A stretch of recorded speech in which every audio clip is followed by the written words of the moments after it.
앞선 이 두 번째 이야기이기 때문에 앞선 이야기들을 대부분 여기 계신 분이 들으신 것 같아요.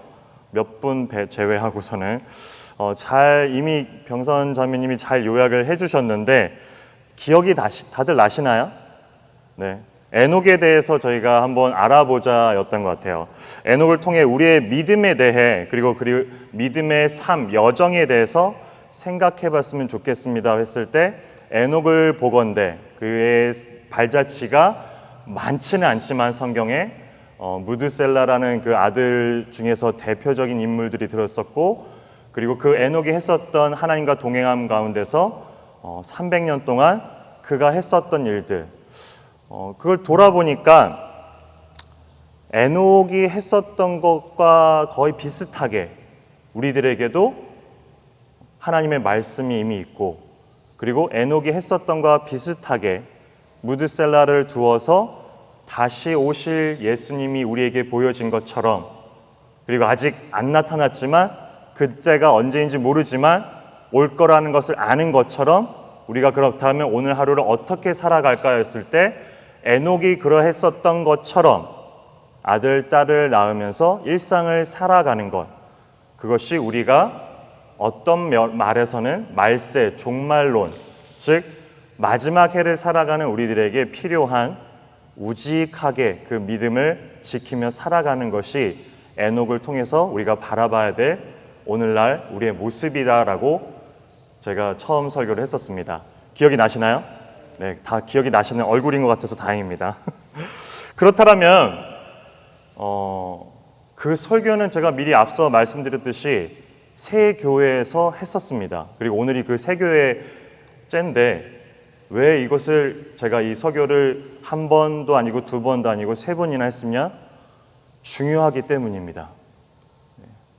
중요하기 때문에 그 설교들을 했었는데 하지만 누구도 저에게 그러니까요 전사님 왜 에녹은 죽지 않고 승천했냐라고 묻는 분이 없었습니다. 심지어 성경을 파고들고 그리고 우리 병선자매님처럼 하나하나 다 요약을 하시는 분들 중에서도 저한테 와서 묻는 자가 아직 없었습니다. 두 가지 중에 하나일 것 같습니다. 이미 알거나 아니면 제가 너무 설명을 잘했거나 이미 너무나 잘 알았기 때문에 그러실 수도 있고 아니면 제가 너무 잘 설명을 하고 잘 설교를 했기 때문에 다 이해가 되셔가지고 그 다음 거는 굳이 안 알아도 되겠구나라는 생각을 하셨을 수도 있을 것 같습니다. 그래서 오늘은 사실 아무도 저한테 물어본 사람이 없기 때문에 제가 하는 첫 설교입니다. 어디에서도 하지 않았던 설교인데요.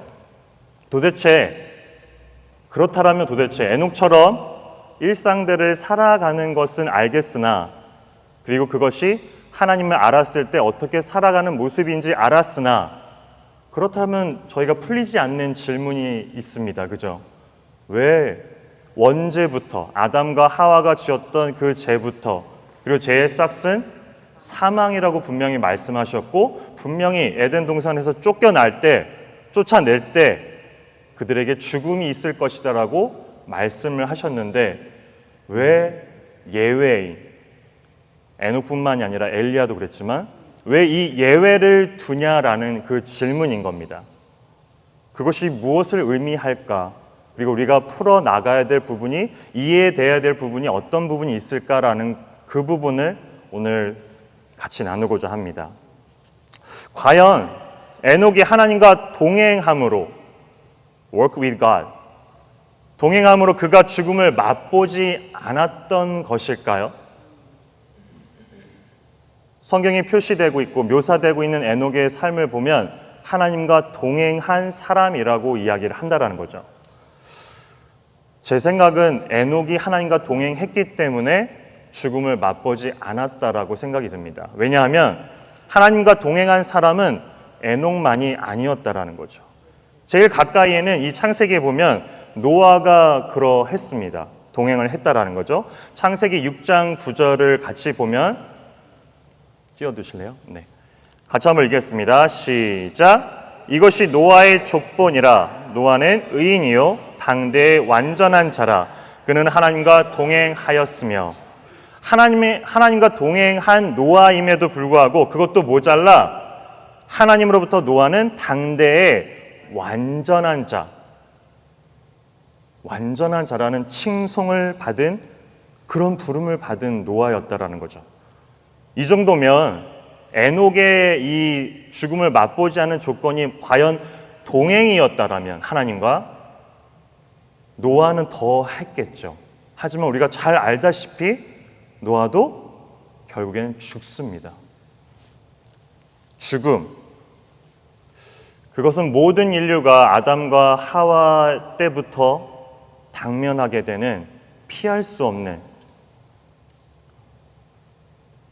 과제입니다. 성경에는 이 죽음에 대해서 세 가지로 이야기를 합니다.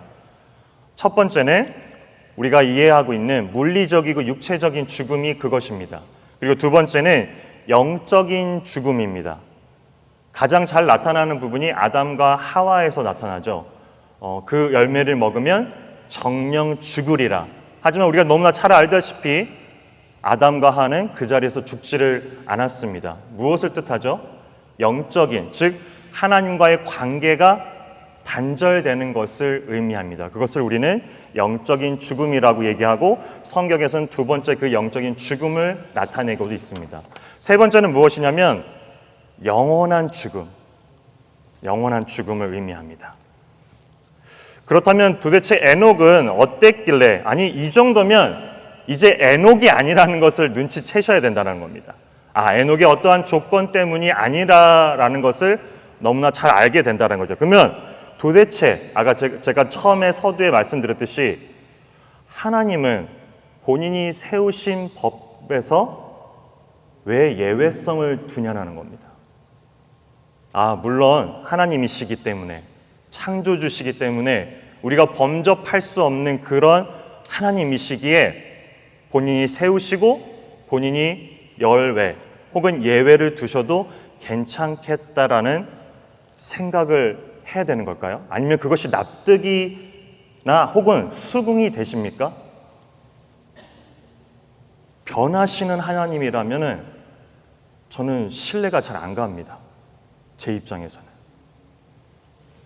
조금만 반감도 들어요. 만약에 제가 믿고 따르고 신뢰해야 될 그분이 때에 따라서 변하시는 분이다? 저는 잘 신뢰가 안 갈 것 같습니다. 존 칼빈은 이 에녹의 승천에 대한 부분에 대해서 주석을 할 때 그의 승천은 성도들에게 위로가 된다라고 기록을 했습니다. 위로가 된다. 무슨 위로일까요? 그것을 오늘 한번 찾아보려고 하는 겁니다. 오늘 본문에 보면은 창세기 5장이죠. 셋의 족보에 대해서 열거를 합니다. 누가 낳고 누가 죽고, 이것을 에녹의 승천 전까지 하나씩 누가 낳고 누가 죽었고 누가 낳고 누가 죽었고를 연역별로, 시간대별로, 즉 이열별로 잘 정립을 해보면 에녹의 승천 전에 자연사로 살인 말고요, 우리가 잘 알고 있는 가인이 행한 그 살인 말고요, 자연사로 죽은 인물이 딱 한 명 있습니다. 누굴까요? 퀴즈.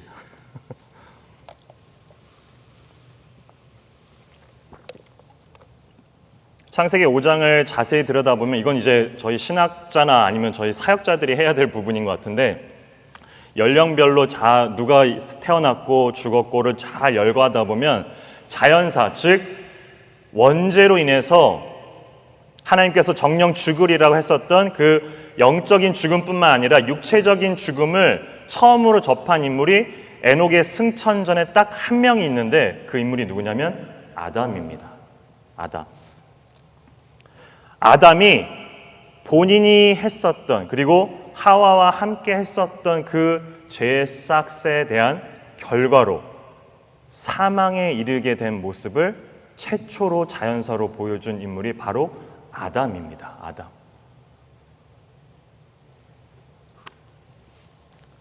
저희가 잘 알듯이 살인이 아니라 자연사로 죽게 된 인물이 그러했다라는 겁니다. 그렇다면 당시에 이 아담 주변의 가족들, 아니 지인들, 주변의 사람들의 입장에서는 어땠을까를 한번 생각해 보자는 겁니다. 어느 누구도 살인이 아니고서는 죄의 싹시 사망이야? 라는 의문점을 줬을 그 당시에 아담이 최초로 눈을 감는다라는 거죠. 어쩌면 바로 전날까지도 같이 이야기를 나누고 혹은 함께 지내고 이야기를 나누고 밥을 먹고 함께 담화를 나눴었던 그 아담이 하루아침에 돌처럼 딱딱하게 굳어져 있는 겁니다. 불러도 대답이 없고 이제 더 이상 그 코에 생기가 불어져 있지 않습니다. 그것을 주변 사람들이 처음으로 접하게 되었다라는 거죠. 어땠을까요? 그것도 굉장한 충격에 빠졌을 겁니다. 그리고 사람들은 이내 알게 되었을 겁니다. 죄의 싹은 사망이라는 그 육체적인 사망이 실제로 있게 되는구나 라는 것을 사람들이 알게 되었다라는 거죠. 누구를 통해? 아담을 통해. 그렇다면 이러한 시츄에이션 가운데 이러한 모든 사람들이 이제 죄의 싹시, 영적인 단절, 즉 하나님과의 그 관계의 단절뿐만 아니라 내 육체마저도 이제 끊어진다라는 것을 본 이 상황 속에서 왜 에녹의 승천이, 즉 죽음을 맛보지 않는 그것이 나타났을까를 우리는 생각해 보자는 거죠. 에녹이 보여준 그 승천의 모습은 육체적인 죽음이 끝이 아니라 하나님과 함께 동행함의 모습이 어떠한지, 죽음 앞에서 두렵고 떠는 그런 모든 사람들 앞에서 에녹의 승천으로 말미암아 직접 사람들에게 시청각 자료로, 무드셀라와 비슷하게 시청각 자료로 사람들에게 보여준 것이 있다라는 겁니다. 그것이 무엇이냐면 믿는 자는, 하나님과 동행한 자는, 하나님과 함께하는 자들은 아담과 같은 죽음도 있을진데 에녹과 같이 영원한 삶도 있다라는 것을 에녹의 승천으로 남아 보여주셨다라는 거죠. 이것이 놀라움을 넘어 저에게는 하나님의 이 세밀하고 디테일한 것을 바라보게 만듭니다. 하나님 참 세밀하세요. 때로는 짓궂기도 하시고 때로는 너무나 세밀하고 디테일하셔서 그의 케어하심이, 위로하심들이 저에게 크게 다가올 때가 참 많습니다. 저만 보더라도, 제 자신만 보더라도 하나님이 어떻게 이렇게까지 끌어오실까? 어떻게 이렇게까지 열심을 내실까? 그러한 장면이 참 많습니다. 성경에서 이것을 찾다 보면 여러 군데가 있겠지만 대표적으로 두 군데를 한번 찾아보면 제가 보는 모습 중에는 수가성의 여인, 즉 우물가의 여인이 그러합니다.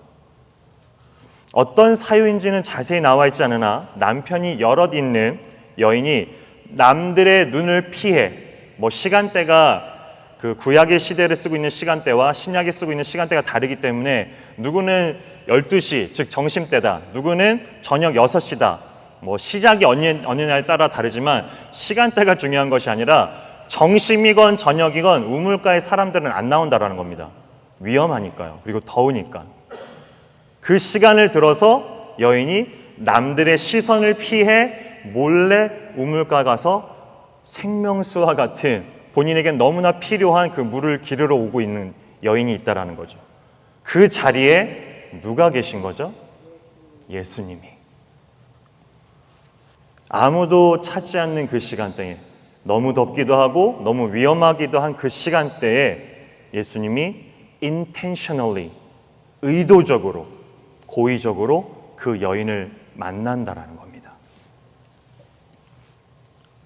또한 12년간 혈류병을 앓은, 우리가 잘 알고 있는 그 여인의 예수님의 옷자락을 만지는 그 사건이 저에게는 또 이 하나님의 세밀하심으로 다가옵니다. 정말 수많은 인파들이 예수님 주변에 있었을 겁니다. 상상만 해봐도 아마 지금보다도 더 많은 인파들이 그쪽에 있었을 거예요. 왜냐하면 당시에 예수님은 슈퍼스타와 맞먹으니까요. 아이돌 저리 가라겠죠. 그런 많은 인파들이 모여있는 그 가운데 그 고을 안에 들어오지 않아야 될 인물이 하나 들어왔습니다. 바로 혈류병 걸려있는 여인이라는 거죠. 10이라는 완전한 숫자를 의미하고요. 혈류병은 단순히 물리적으로 육체적으로 아픈 걸 의미하는 것이 아니라 당대 이 수가성 우물가 여인과 비슷하게 여인으로서 피를 흘리고 있다는 것은 죄인이라고 칭해졌고 그 사람은 성 안으로 들어오지 못하는 여인입니다. 즉 이 여인은 하다 안 돼서 마지막 죽음을 불사하고, 왜냐하면 들키면 돌로 쳐 죽여야 되는 형벌이 그 당시엔 있었거든요. 이 여인은 마지막 자신의 그 고통을 끌어안고 마지막 하지 말아야 될 행동을 합니다. 성 안으로 들어와서 예수님이 오신다는 소식을 들었겠죠. 그리고 지나가고 있는 수많은 인파 가운데서 예수님의 그 옷자락을 그 여인이 살짝 건듭니다. 그리고 나음을 얻습니다. 그냥 지나가도 됐을 것을 예수님이 누가 나에게서 힐링을, 치유함을 받았다라고서 이야기를 합니다. 주변에 있는 제자들이 묻습니다. 예수님 보세요. 주변에 정말 많은 사람들이 지금 예수님을 터치하고 있습니다. 예수님과 같이 하고 있습니다. 근데 누구를 말씀하시냐요? 그러자 저쪽에서 슬며시 여인 하나가 손을 듭니다. 예수님, 제가 그 여인입니다. 많은 고을 사람들이 알았을 겁니다. 그 여인에 대해서. 그리고 그 여인은 이곳에 들어오지 말아야 될 여인이라는 것을 알았을 겁니다. 하지만 예수님이 intentionally, 임의적으로 고의적으로 뒤를 돌아 그 여인을 부릅니다.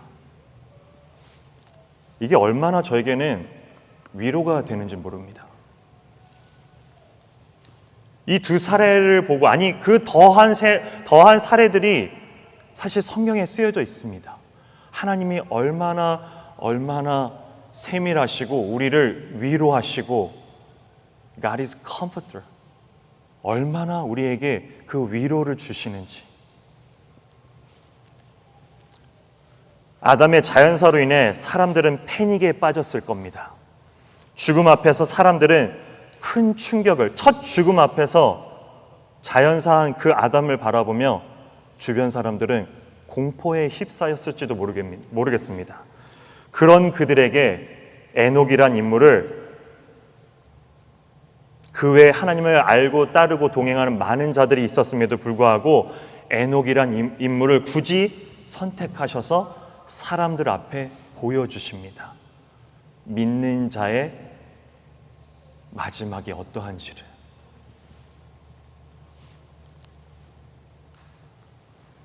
성경에는 이러한 부분이 참 많이 나와 있다는 겁니다.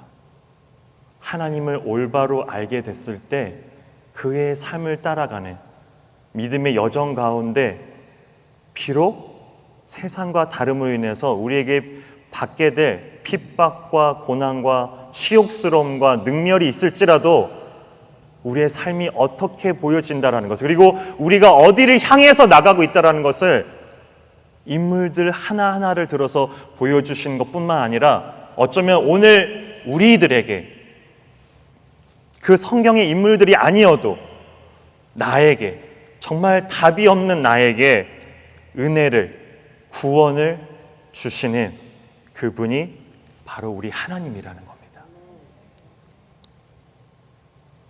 그런 하나님이시기에 오늘도 우리가 믿고 신뢰하고 따라갈 수 있다는 거죠. 그저 지나치지 않으시고, 저는 이 대목이 아직까지 정확하게 이해가 안 되는데 머리카락마저도 세신다라는 이 하나님의 그 디테일함들이 저는 아직까지도 완벽하게 안 다가옵니다. 하지만 그렇게까지 하시겠다라는 거잖아요. 어떻게 이렇게 하실 수 있으실까? 구원을 우리에게 주신 것도 모자라 하나하나 다 우리들을 살피시고 계신다라는 겁니다. 왜냐하면 하나님이 이런 분이시기 때문인데요. 이사야 9장 6절에서 7절 같이 한 목소리로 한번 읽겠습니다. 시작. 이는 한 아기가 우리에게 낳고 한 아들을 우리에게 주신 바 되었는데 그의 어깨에는 정사를 메었고 그의 이름은 기묘자라 모사라 전능하신 하나님이라 영존하시는 아버지라 평강의 왕이라 할 것임이라. 잠시만요. 7절에 보면 이는 한 아기에게 우리에게 낳고 한 아들, 우리가 잘 알다시피 이 아들이 누굴까요? 예수 그리스도입니다. 근데 이 성경은 이사야, 즉 구약에 쓰여졌다는 내용이죠. 아직 신약이 아닙니다. 이미 구약에서 예수 그리스도가 어떻게 올지에 대한 부분들을 너무나 잘 묘사하고 있는데 저는 그 뒷부분이 참 많이 위로가 되고 오늘 나누고자 하는 부분의 마지막입니다. 8절 같이 읽겠습니다.